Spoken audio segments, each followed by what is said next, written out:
हाँ तो बच्चों, हम नॉन स्टिक्योमेट्रिक डिफेक्ट पढ़ रहे थे और नॉन स्टिक्योमेट्रिक डिफेक्ट में हम फर्स्ट वाला पढ़ रहे थे, मेटल एक्सेस डिफेक्ट। और मैंने क्या बताया था कि मेटल एक्सेस डिफेक्ट मतलब हेटाइंस का क्रिस्टल के अंदर ज्यादा हो जाना। तो वो मैंने बताया था कि दो टाइप से हो सकता है। पहला मैंने बताया था कि भाई एनाइनिक वैकेंसी, कि जब एनाइन क्रिस्टल से बाहर चले जाएंगे तो उसके अंदर एक वैकेंसी रेट हो जाएगी, आयनाइनिक वैकेंसी, और उससे क्या हो जाएगा, मेटल जो है वो मींस हेटाइंस जो है वो ज्यादा हो जाएंगे, और उसको हमने क्या कहा, मेटल एक्सेस डिफेक्ट। दूसरा कौन सा वे है कि जिससे मेटल एक्सेस हो जाएंगे, मींस हेटाइंस जो है वो एक्सेस हो जाएंगे क्रिस्टल के अंदर, वो है by presence of an extra cation in interstitial site. कि इंटरस्टिशियल साइट मैंने आपको बताया है कि क्या होता है, कि इंटरस्टिशियल साइट के अंदर एक एक्स्ट्रा हेटाइन आ जाए।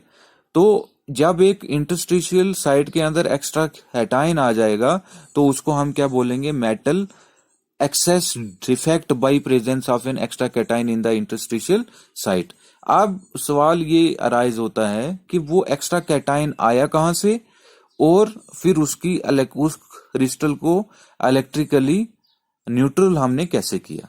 तो वो आप एग्जांपल से समझेंगे। मान लो हम एक एग्जांपल लेते हैं ZnO की। ZnO is an inorganic solid. तो इसमें क्या होता है, अच्छे से समझना है आपको।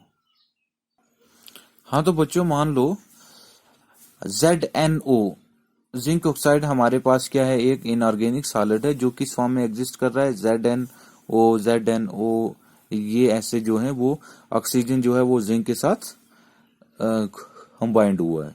तो ये वाली स्पेस जो है आपको मैंने बताया, इनको हम इंटरस्टिशियल साइट कहते हैं, और ये वाली स्पेस जहां पे एटम्स अरेंज होते हैं उनको लैटिस पॉइंट कहते हैं। तो आप बच्चे याद रखना है कि होता क्या, अच्छे से समझना है क्या है, अच्छे से समझना बच्चे क्या है, कि by presence of an extra हेटाइन इन द इंटरस्टिशियल साइट, कि इंटरस्टिशियल साइट में यहीं से एक एक्स्ट्रा हेटाइन आ जाएगा पॉजिटिव चार्ज वाला, और उससे क्या हो जाएंगे, मेटल एक्सेस हो जाएगा। लेकिन अब क्वेश्चन राइज होता है कि वो कैसे आएगा, तो समझना है। देखो ZnO जिंक ऑक्साइड ये किस फॉर्म में एग्जिस्ट करता है, समझना है। ZnO जो है वो एग्जिस्ट करता है, ये जिंक जो है इसके ये अपने दो वैलेंस इलेक्ट्रॉन को लूज करता है, क्योंकि मेटल है तो मेटल मैंने बताया कि इलेक्ट्रो पॉजिटिव है। ये अपने कितने इलेक्ट्रॉन को लूज करता है, 2 इलेक्ट्रॉन को लूज करता है। तो जब जिंक 2 इलेक्ट्रॉन को लूज करेगा तो उसके ऊपर कौन सा आएगा, Zn2 पॉजिटिव, Zn2 पॉजिटिव, और साथ में क्या है, इसके ऑक्सीजन है। तो 1/2O2, 1/2O2 इसलिए लिखा हमने क्योंकि 2O2 कैंसिल हो जाएगा तो पीछे क्या बचेगा, एक ही ऑक्सीजन बचेगा। ठीक है, तो ZnO जो है वो इस फॉर्म में एग्जिस्ट करता है। समझ गए आप, Zn2 पॉजिटिव मतलब 2 इलेक्ट्रॉन ये लूज करता है। मान लो इनमें से कोई भी Zn ऑक्सीडेशन, इस प्रोसेस को हमने कहा ऑक्सीडेशन, कि जब हमने हीट किया ZnO के क्रिस्टल को तो इनमें से कोई सा भी जिंक जो है वो ऑक्सीडेशन शो कर गया, मतलब वो इलेक्ट्रॉन को लूज कर गया। मान लो ये वाला जिंक Zn, इस वाले जिंक ने इलेक्ट्रॉन्स को लूज किया तो वो किस फॉर्म में एग्जिस्ट हो गया, Zn2 पॉजिटिव। तो ये Zn2 पॉजिटिव जो इससे बनेंगे वो कहां चले जाएंगे, इंटरस्टिशियल साइट में। कहां चलेंगे, ये Zn2 पॉजिटिव कहां चला गया, जो इससे बना वो कहां चला गया, इंटरस्टिशियल साइट में। तो अब क्या हो गया कि by presence of an extra cation in interstitial site, कि इंटरस्टिशियल साइट के अंदर क्या प्रोड्यूस हो गया है, क्या ज्यादा हो गया है, एक एक्स्ट्रा कैटाइन हो गया है। तो जब एक एक्स्ट्रा कैटाइन हो गया है तो अब क्या हो गए, पॉजिटिव चार्ज ज्यादा हो गए और नेगेटिव चार्ज जो है वो कम हो गए। तो क्या हो गया, मेटल एक्सेस डिफेक्ट हो गया। ठीक है, कि मेटल जो है वो ज्यादा हो गए। लेकिन अब क्वेश्चन ये राइज हो रहा है कि जब Zn2 पॉजिटिव जो इससे बना वो यहां चला गया तो इसकी इलेक्ट्रिकल न्यूट्रलिटी कैसे होगी, क्योंकि अब पॉजिटिव चार्ज ज्यादा हो गए और नेगेटिव चार्ज जो है वो कम है। तो क्या होगा कि अगर इस Zn से Zn2 पॉजिटिव बने तो वो Zn जो है उससे जो Zn2 पॉजिटिव बना वो इस वाले इंटरस्टिशियल साइट में गया, और इसके साथ ही जो ये इलेक्ट्रॉन लूज करेगा वो इसका जो नेबरिंग इंटरस्टिशियल साइट होगा वहां पे उसके इलेक्ट्रॉन्स चले जाएंगे। तो एक इंटरस्टिशियल साइट में उसके कैटाइंस चलेगी और एक इंटरस्टिशियल साइट में उसके क्या चलेंगे, इलेक्ट्रॉन चलेंगे। तो अब 2 पॉजिटिव चार्ज यहाँ पे इंक्रीज हुए और उतने ही 2 नेगेटिव चार्ज यहाँ पे इंक्रीज हो गए। तो क्या हो गया, ये हो गया इलेक्ट्रिकली न्यूट्रल हो गया। लेकिन मेटल क्या है, यहाँ पे एक्सेस हो रहे हैं, मेटल यहाँ पे क्या है, एक्सेस हो रहे हैं। तो इसलिए हमने इसको क्या कहा, मेटल एक्सेस डिफेक्ट। और हो किसकी वजह से रहा है, by presence of an extra cation in interstitial site. I hope आप समझ गए होंगे।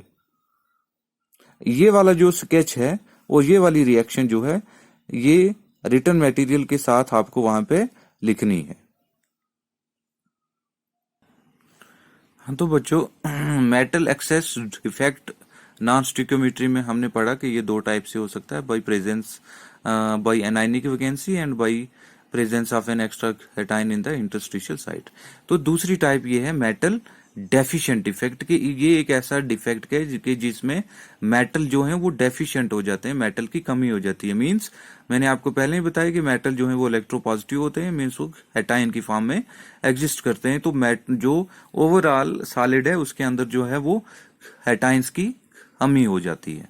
तो मेटल डेफिशिएंट डिफेक्ट जो है वो होता है किससे, बाई जैसे मेटल एक्सेस डिफेक्ट हो रहा था बाय एनायनिक वैकेंसी, तो मेटल डेफिशिएंट में क्या होगा कि बाय कैटाइनिक वैकेंसी। क्या होगा, बाय कैटाइनिक वैकेंसी के एक वैकेंसी क्रिएट हो जाएगी किसकी, कैटाइन की, कि कैटाइन जो है वो वहां से जंप करके बाहर चला जाएगा और उसकी वजह से एक वैकेंसी क्रिएट हो जाएगी जिसको हम क्या कहेंगे, कैटाइनिक वैकेंसी कहेंगे।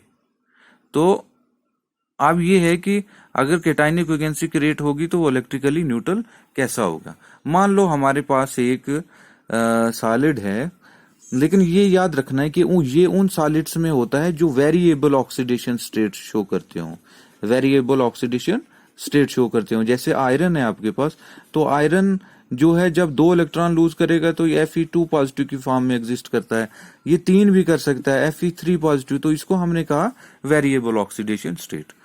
तो metal deficient defect is shown by cationic vacancy and by those metals which है वेरिएबल ऑक्सीडेशन स्टेट। मान लो हमारे पास एक सॉलिड है जो एग्जिस्ट कर रहा है कैसे, A पॉजिटिव B नेगेटिव, ठीक है, याद रखना है आपने, समझना है अच्छे से। A पॉजिटिव B नेगेटिव, फिर क्या है B negative A positive B negative A positive. ये आपने क्या करना है, अपनी नोटबुक पे ये स्केच जो है वो रिटर्न मटेरियल में नहीं दिए गए हैं, ये आपको यहां से नोट डाउन करने हैं। मान लो हमारे पास ये एक सॉलिड है और ये वो सॉलिड है कि जिसमें मेटल जो है वो वेरिएबल ऑक्सीडेशन स्टेट जो है वो शो कर रहे हैं। तो क्या हो रहा है कि मान लो हमने ऐसे सॉलिड को हीट किया तो इसमें जो कैटाइंस का साइज है वो एनाइंस के साइज से स्मॉलर है। तो मान लो कोई एक कैटाइन, ये वाला कैटाइन यहां से जंप करके बाहर चला गया, यहां से बाहर चला गया, हमने इसको हीट किया।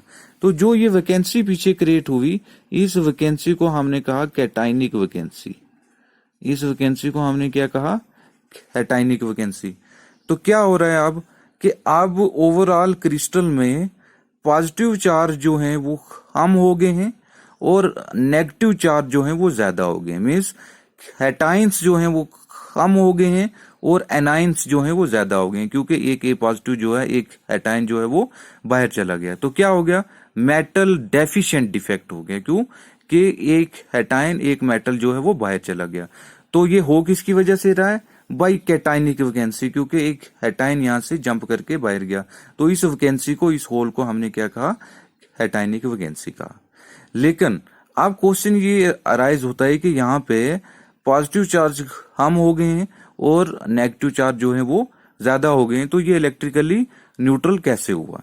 तो ये इलेक्ट्रिकली न्यूट्रल ऐसे हुआ बच्चे कि मैंने आपको पहले ही बताया कि ये वाला डिफेक्ट जो है वो सॉलिड शो करते हैं जो वेरिएबल ऑक्सीडेशन स्टेट जो है वो शो करते हैं। मान लो यहां से एक एलिमेंट, एक एटम यहां से बाहर गया, एक हेटाइन यहां से बाहर गया, तो अब इसके नेबरिंग वाला जो कैटाइन है, मान लो ये वाला दूसरा कैटाइन है, ये वाला, इसका नेबरिंग ये वाला कैटाइन या ये वाला कैटाइन या ये वाला कैटाइन, कोई सा भी नेबरिंग कैटाइन, उसके ऊपर डबल पॉजिटिव चार्ज आ जाएगा। उसके ऊपर क्या आ जाएगा? डबल पॉजिटिव चार्ज आएगा। मतलब पहले ए पॉजिटिव था तो ये अब A2 पॉजिटिव की फॉर्म में आ गया। मतलब क्या हुआ कि ये इसने 2 इलेक्ट्रॉन्स को लूज कर दिया। क्यों 2 इलेक्ट्रॉन्स को लूज किया? क्योंकि ये वो सॉलिड शो करते हैं, वो मेटल शो करते हैं जो वेरिएबल ऑक्सीडेशन स्टेट जो शो करते हैं। मान लो यहाँ पे एक इलेक्ट्रॉन जो था इस एटम ने, इस एलिमेंट ने, इस मेटल ने लूज किया हुआ था, तो ये ए पॉजिटिव की फॉर्म में था, लेकिन वेरिएबल ऑक्सीडेशन स्टेट शो करने की वजह से यहां से उसने 2 इलेक्ट्रॉन्स को लूज किया। तो 2 इलेक्ट्रॉन्स को लूज करने की वजह से इसके ऊपर क्या आ गया? A2 पॉजिटिव आ गया। तो ये इसने क्यों किया? ये इसने इसलिए किया क्योंकि इसको इलेक्ट्रिकली न्यूट्रल बनाना है पूरे सॉलिड क्रिस्टल को। क्यों? क्योंकि यहां से एक हेटाइन जो है वो बाहर चला गया था। अब हेटाइन्स जो हैं वो कम हो गए थे, पॉजिटिव चार्ज जो है वो कम हो गए थे और नेगेटिव चार्ज जो है वो ज्यादा हो गए थे। तो उनको बैलेंस करने के लिए यहाँ पे क्या हो गया? A2 पॉजिटिव की इसने एक इलेक्ट्रॉन्स को और लूज कर दिया। तो लूज करने से अब इसके ऊपर डबल पॉजिटिव चार्ज आ गया, और डबल पॉजिटिव चार्ज होने की वजह से अब नंबर ऑफ पॉजिटिव चार्ज जो है वो नंबर ऑफ नेगेटिव चार्ज के बराबर हो गए, और इसी को हम कहते हैं इलेक्ट्रिकली न्यूट्रल। तो ये था आपके पास total defects in solids. I hope आपको समझ आ गया होगा। फिर भी आपको कुछ भी कंफ्यूजन होती है तो आप इनको अच्छे से स्टडी करें, रिटन मटेरियल को भी देखें, इन स्केच को भी बनाएं, और फिर ओवरऑल पूरे डिफेक्ट्स को पढ़ने के बाद कोई भी आपको क्वेश्चन राइज होता है तो आप मुझे पूछ सकते हैं। Thank you.